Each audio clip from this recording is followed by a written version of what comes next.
Hey everyone, welcome to episode 4 of the Evangelion Rewatch podcast. You cannot rewatch. As always, I'm David. And I am Dylan.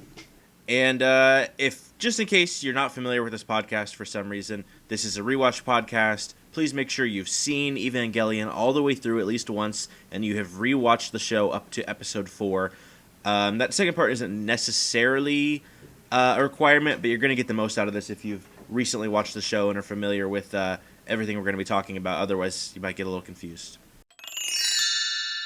Hey guys, I'm adding this in because up ahead we spoil some stuff about the rebuilds. It's not a bunch, but it is some kind of major stuff. So if you've never seen the rebuilds, you should jump ahead to 10 minutes and 53 seconds. I know we've said before we kind of might spoil some stuff about the rebuilds, but I felt like this stuff was kind of a bigger deal. If you've seen them, you're good and you can keep watching. So yeah.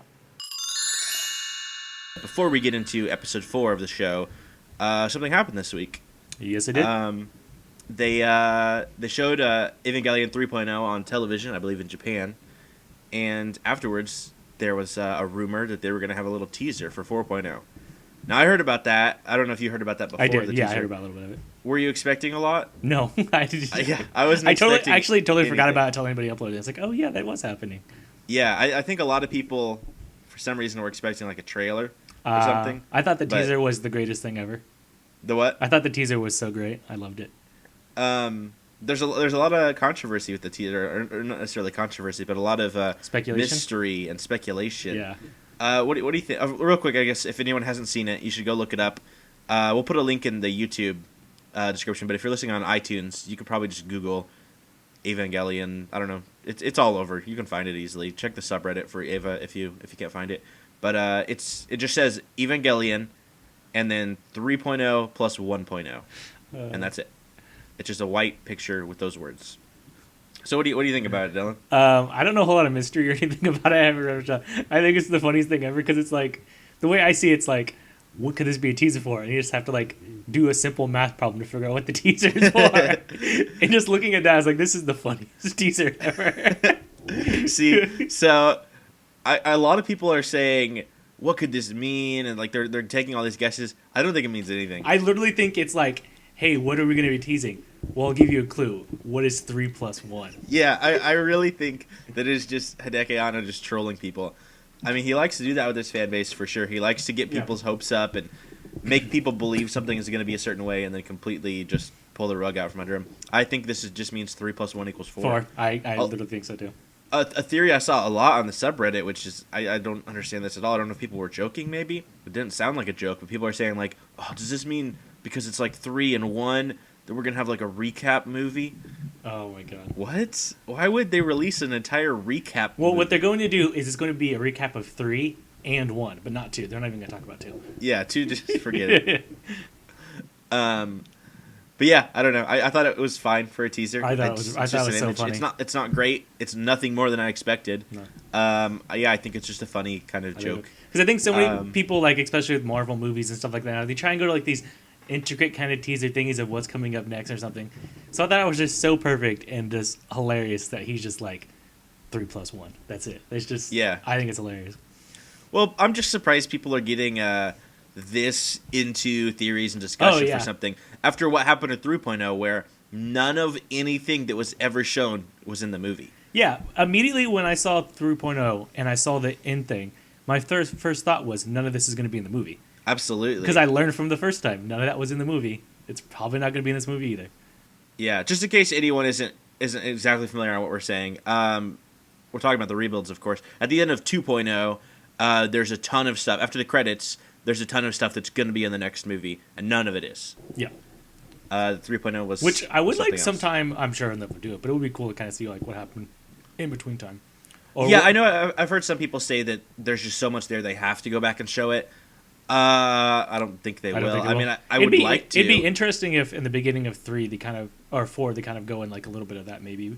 But I'm sure they could, but also if they don't, I don't really care. It's not gonna bother me. Yeah, I think it'd be really, really cool to see. I'd love to see that stuff, and I know a lot of people are saying that it will be just because, I mean, there is a lot there to cover, but I just don't think we're going to see any of it. I don't think it's very likely. I'm also... Just because that's not the kind of... that would make sense for normal storytelling. Right, if you're a writer and you had a big time gap, later on you would go back in and fill it in.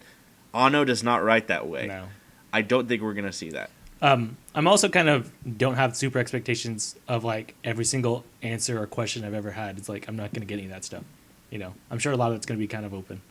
Yeah, I'm surprised by some of the reaction I see sometimes to the rebuilds about stuff like that, because I just feel like, did you watch the original show? Did Yeah. you like the original show? Because you're saying there's things about these rebuilds you're not liking, things aren't the same, or things are adding up, and it's just like, I feel like you didn't get it. Yeah. The show is meant to be very...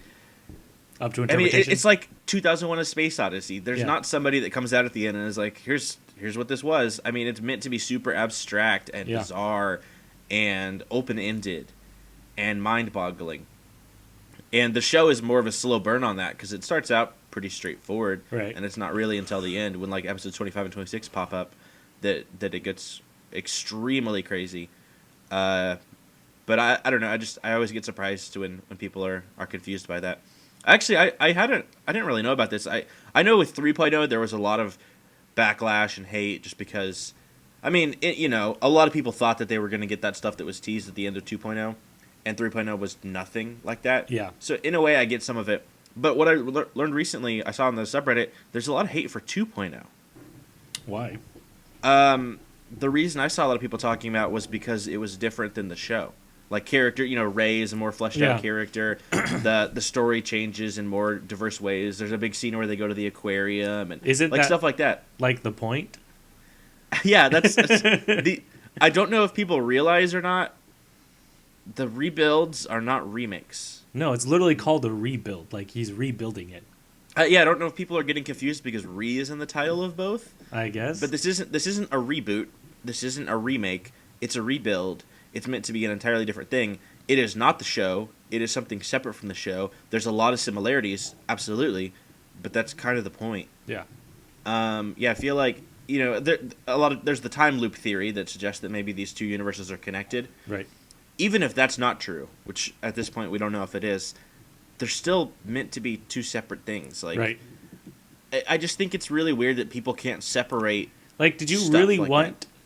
like a time loop thingy people selecting? And did you really want that? And then want the show to be the exact same thing as the movie and show to be the same thing? That makes no sense. That sounds like why would he waste his time doing the exact same thing he already did?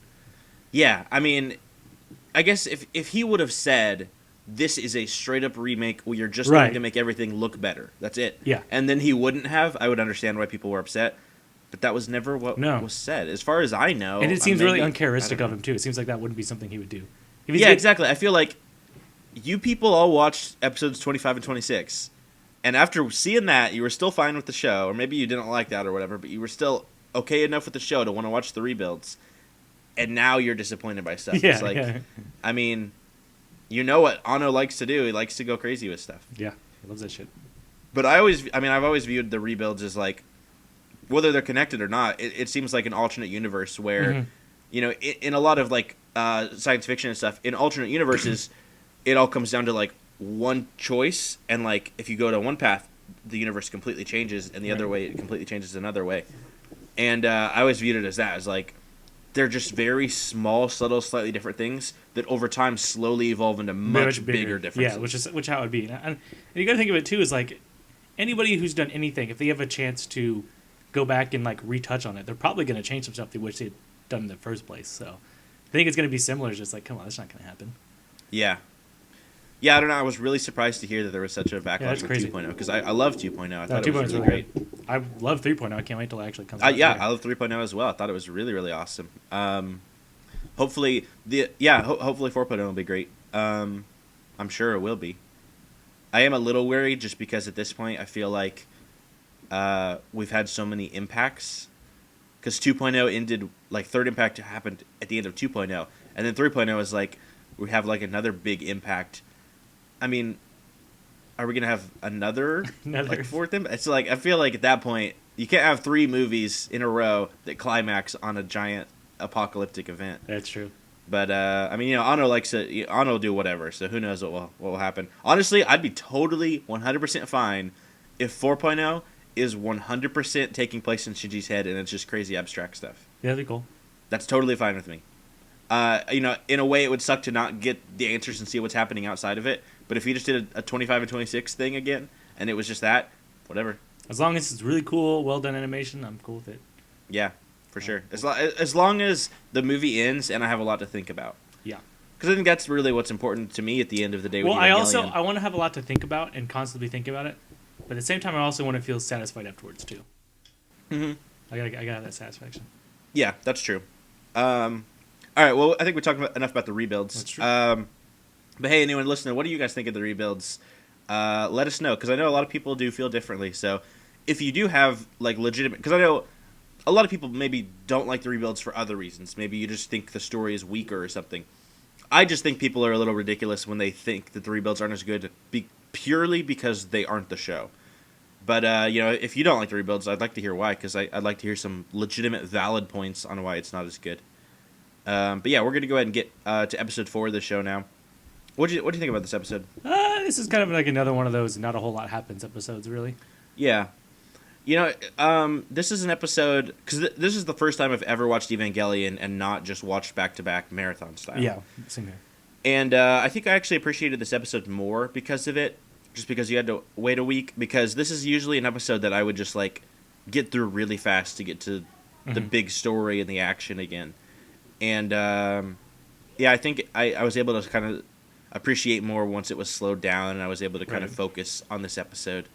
It's not like it's the best episode of the show or anything, but I do think it's a pretty interesting episode. We see a lot of the aftermath of the early events of the show. Yeah, it's kind of like an important episode, but at the same time, like, not a whole lot to talk about because the overall theme is, like, kind of the exact same through the whole episode. Yeah. It's kind of just touching on how Shinji feels about piloting and how he doesn't really want to do it, but, he's going to do it because they want him to do it kind of thing. Yeah, but I mean, I think a lot of the stuff in this episode is really setting up for later. Yeah. When Shinji eventually runs away again. One thing I thought was interesting is when Shinji runs away, Misato, I think it was Misato, I wrote down the quote, but I'm pretty sure it was Misato, says, it's not surprising. Yeah. So already there's not a lot of expectations for Shinji. No.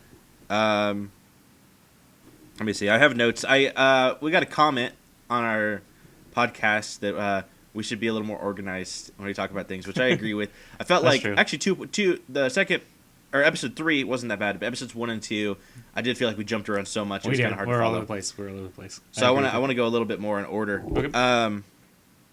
We see Toji and Kinsuke come to see if Shinji's home, and one thing is interesting. Misato lies.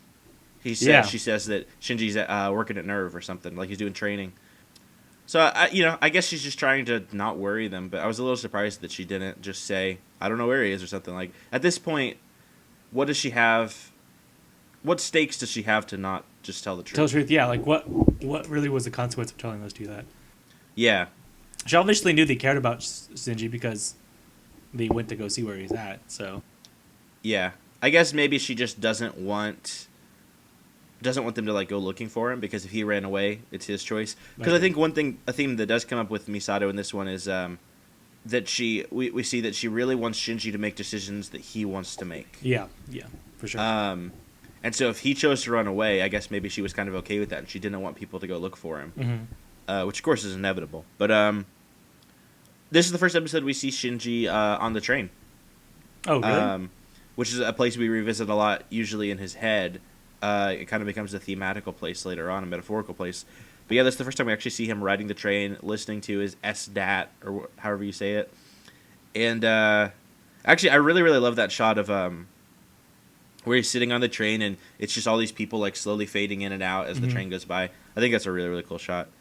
This episode, we see Misato and Ritsuko talking, and we hear one of them say, "We must entrust the piloting of the Avas to the hands of 14-year-old children." Yeah.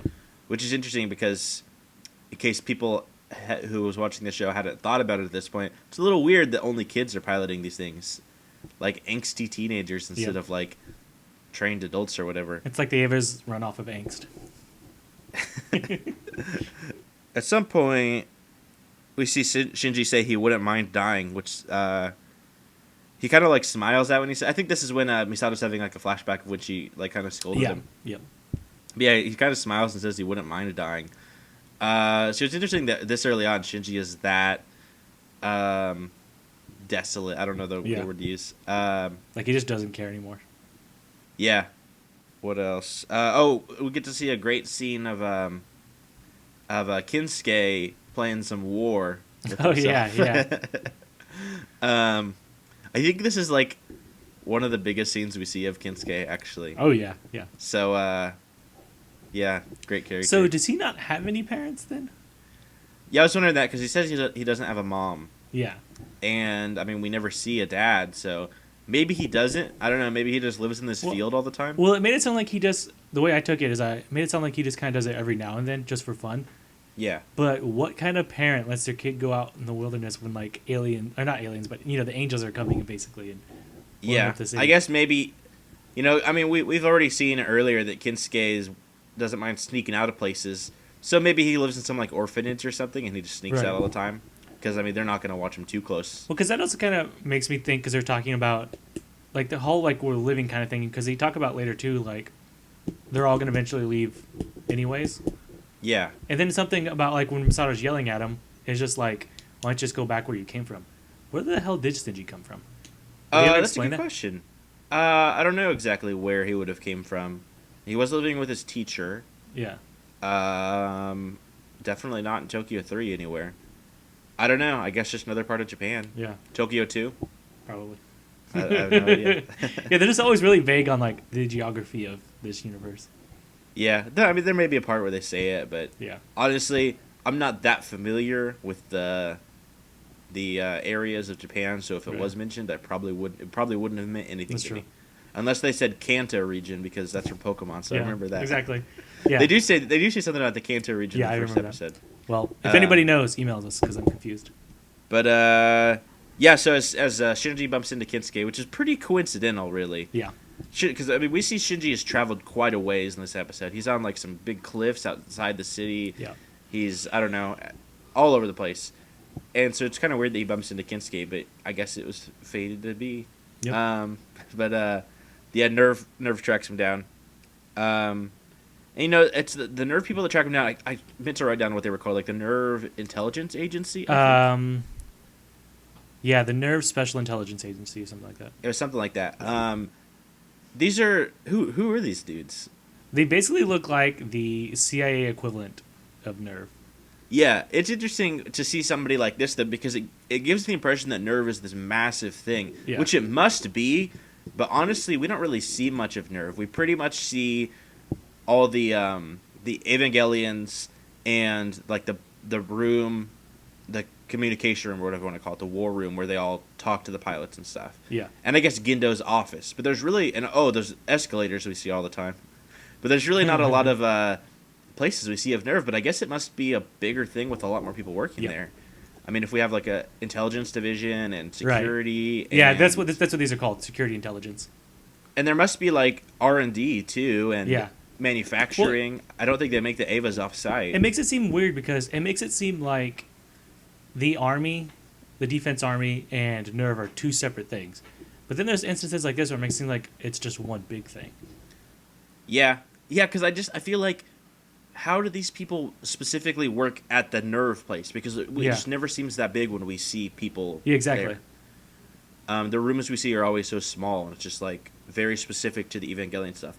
I guess maybe just because they think it's not that important to show the rest. That maybe so. I'm wondering if it's kind of like where we have like the Army, then we have like the Air Force, stuff like that. Maybe they're just kind of overall of the same Army, just different divisions in a way, maybe. Yeah, maybe. So there's just like they have a lot more resources, but than they actually have there. I don't know. I don't know either. But it makes me wonder. I assume they were following Shinji that entire time. They didn't just catch up to him. That's because they insinuate that. I don't know if it's in the rebuilds or a later episode, but they insinuate that they just always have. Because when Shinji's like, "All right, I'm ready to go now," then they just pop out of nowhere and take him. Yeah. Is that so? Were they, like when he's at the movie theater watching those people make out? Were they watching him too? Probably, yeah. Probably. Yeah. You think they would have got him before he had to fall asleep on a bench and be homeless for a night? No joke. Why did they wait until he was playing war games to come get him? So, Shinji, then he's in that little, like, prison cell interrogation room, whatever you want to call it, that we see some other people in later. And he says he'll pilot it to help others, which shows that, this is not what Misato wants because she wants him to pilot because he wants to, but really the only reason Shinji would want to pilot is so that everyone else doesn't have to die. Yeah.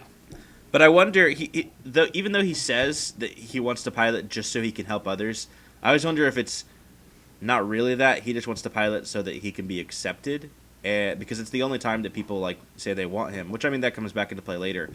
But I think right away we kind of see that. Yeah, because Misato even makes a comment being like, "If you think you're getting praise out of me, don't yeah, or not," kind of thing. So I think maybe he does it because he like people seem to like him more when he pilots it. yeah. And I think he just kind of like tries to feel it over about being like, well, I'm trying to help people out when I do it, kind of thing. But I think there's a little bit of selfishness in it when he does it. I think there's a lot, and I think he maybe tries to make it sound better by believing. I mean, he might even believe himself that he's doing it for others. Yeah. But I think really at the end of the day, he's doing it for himself. Yeah, definitely. I mean, there might be a little bit of both there, but we hear a little bit about the Marduk report, which I believe this is the first time we've heard about it. Because they mention the fourth child has not been found yet. I was going to bring that up. Which, of course, anybody who's already watched the show, we already know who the third and fourth child are. This is interesting because we don't know. I mean, we haven't heard anything about the children really. I think did they say Shinji was the third child at this point? I don't know if they have said that. No, I think when they first bring him, don't they say like we have the whatever child? Oh, maybe. But is he the third child? Yeah, Shinji's the third child. Okay, so Asuka's the second child? Yeah. Okay. Yeah.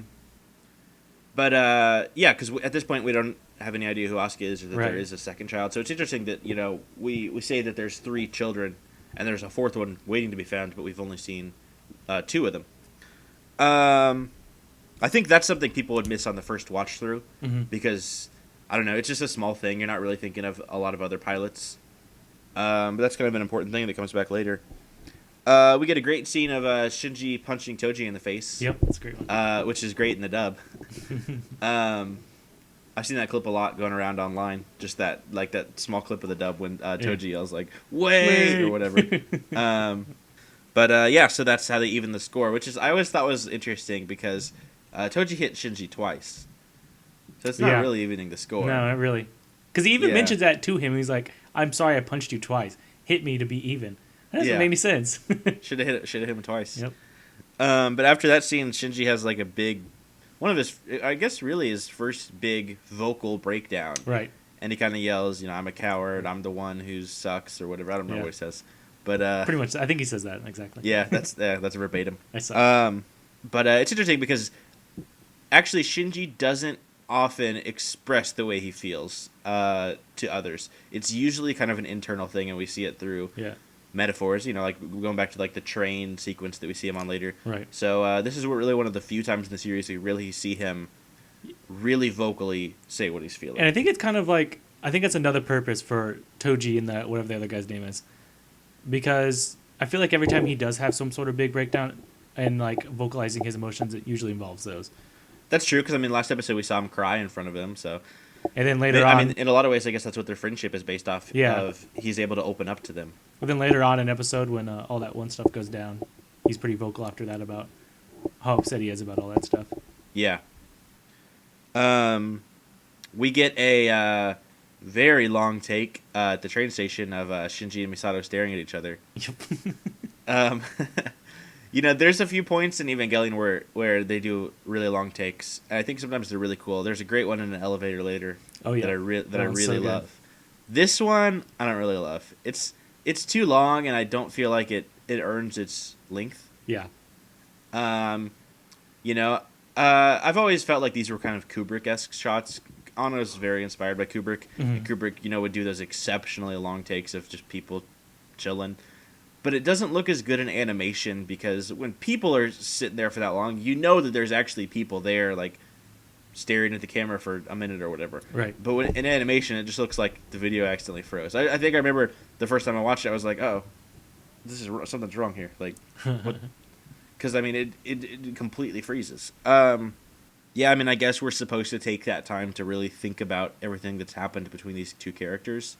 But at this point, honestly, there hasn't been a lot. I was just about to make that comment. Yeah, it was not a whole lot. Yeah, because I think in that scene when Asuka and Rei are in the elevator, there's so much there to think about and kind of go over. that's way later in the series. But this one, yeah, we don't really know much about Misato and Shiji and how they interact with each other. We don't really know. We don't know exactly how they feel about each other yet, or stuff like that. This is only episode 4. Like you said, there's not a lot of interactions left. Exactly. It doesn't have as big of an impact as the elevator, where like we know how Rei feels and we know how Asuka feels. You can just tell, and just that whole tension that has in there really adds to it. Where I don't feel tension or anything. I just feel awkward the entire time I see this. Well, plus I think it works more for the elevator one because elevator rides are long and awkward. So I think anybody can like quickly identify with being in the elevator with somebody for a long time. Right. And there's just kind of a weird tension in the air. It makes sense that scene would take a while because logically elevators take a while when you're going a really high up to really high down. But this one, there's really no reason for them to just stand there. They could have moved or talked or something. So it doesn't make as much sense why they would freeze for that long. But whatever, it's a stylistic choice. It's not like it sucks that much. But afterwards we hear the line "Welcome Home" comes back from episode 2. So a little bit of a, what'd you call it, like a book note kind of thing there. Yep. But yeah, that's pretty much it. Not a lot to talk about with episode 4. I mean, pretty much just the story. There's not really much to dive into here, I don't think. At least not yet. Some of the stuff will kind of come back into play later. But yeah, I mean, I think this is it's not a bad episode, but it's just not a particularly great one. Not a real meaty episode. Yeah. Again, I did like it more now that we're kind of doing the one episode at a time thing. If anybody's watching this and just kind of going off your previous knowledge of the show, I really think you should go ahead and rewatch it along with us because I think you'll get a lot out of watching it one at a time if you've never watched the show like that. Although I'm wondering how it's going to make me feel when we get to episodes like is it Jet Alive or Jet Alone? That stupid robot. You don't even remember that robot. Nope. But yeah, I'm wondering how I'll feel about episodes like that, or like Magma Diver, which isn't. Or there's an episode where an angel like infects the computers, the Magi system. Yeah. And it's just about Ritsuko like crawling into tunnels and stuff, and being real creepy. I'm wondering how I feel about that one because I've never liked that episode. But yeah, that's pretty much it. You got any other final thoughts about episode 4? Yeah, just one tidbit that's not information is watching the dub. I noticed how much unnecessary noise the voice actors make all the time. Just like movement noise, or what? like like just like weird stuff. It's like, why are you doing that? Makes no sense. Yeah, I do sense. remember Kinsuke doing that. A Yeah, lot. they're always like It's just like I don't understand why you're doing this. Yeah, that is interesting. Yeah, I don't think that's too prevalent in the sub. It's just really annoying. Yeah, that's funny. All right, well if that's it, then thanks for watching, everybody. If you we'd still love to hear from some of you guys. What do you guys think about the episodes? What do you think about any of the stupid opinions that we have? Let us know. Comment on here on YouTube if you're listening on YouTube. You can message us on YouTube as well. If you're listening on iTunes or whatever, we don't really have our email situation's a little messed up with this.